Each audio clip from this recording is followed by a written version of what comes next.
Boa noite, gente. Eu vou comentar um pouquinho aqui sobre as causas, o estopim e as consequências da Primeira Guerra, que deram base aí para depois do aparecimento do nazismo, para crescente do nazismo, né?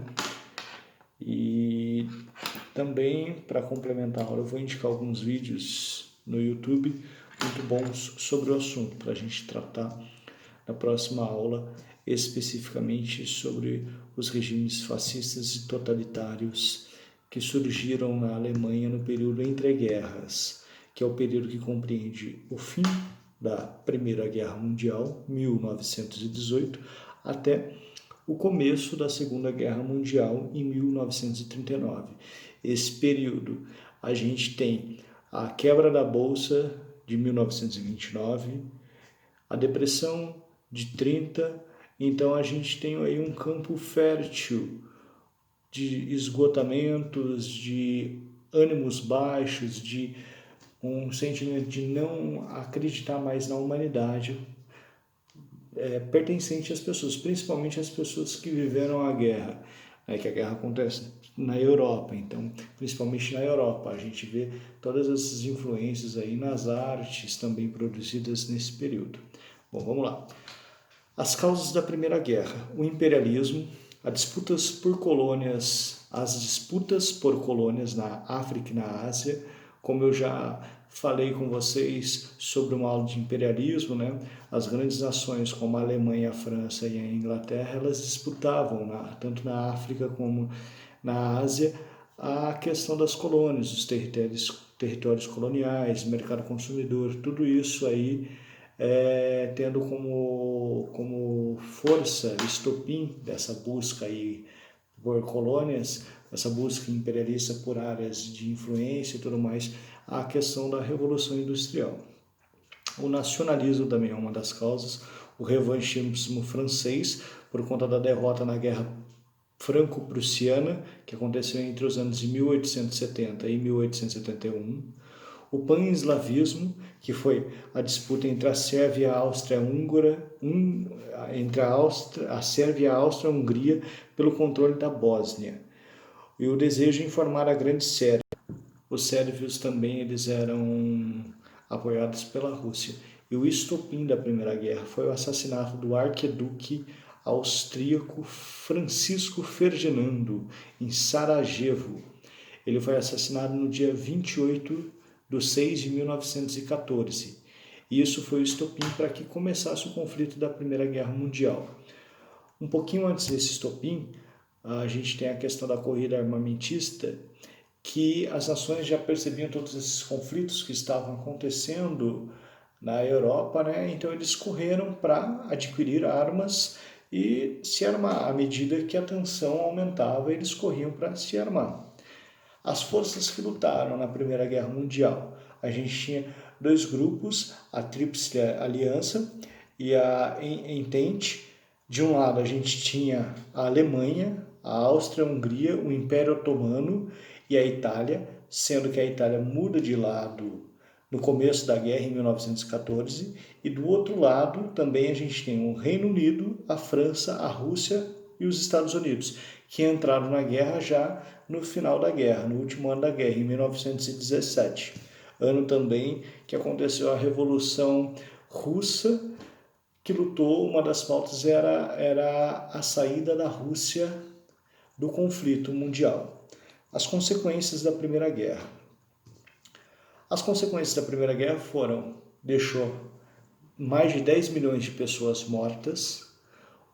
Ela pôs fim no movimento da Belle Époque, que é um movimento artístico francês, né, sociocultural, que acontecia na França aos finais do século XIX. A extinção, a derrocada dos impérios alemão, russo, austro-húngaro e do Império Turco-Otomano, a reformulação do mapa mundial e o Tratado de Versalhes. O que foi esse Tratado de Versalhes? Esse Tratado de Versalhes ele pôs oficialmente fim na Primeira Guerra. Ele foi uma humilhação mundial na Alemanha. O Tratado de Versalhes ele foi uma reunião de países aliados que discutiram os ocorridos e culpabilizaram a Alemanha pelo conflito da Primeira Guerra Mundial. Então, além de levar a culpa da Primeira Guerra Mundial, a Alemanha também teve que pagar uma multa de 6,6 milhões de libras. E então, além de que eles sofreram a perda de todas as suas colônias, tiveram que devolver as áreas anexadas aos seus países de origem, eles tiveram uma redução significativa nas suas tropas, nos nomes das suas tropas, e para fabricar armas, eles tinham que ter a prévia aprovação dos países aliados. Então, imagina só o que aconteceu com a Alemanha a partir disso, qual que foi o palco ali. Foi fome, foi desemprego, um país arrasado com a Primeira Guerra Mundial, que tinha aí a vida das pessoas fortemente afetadas.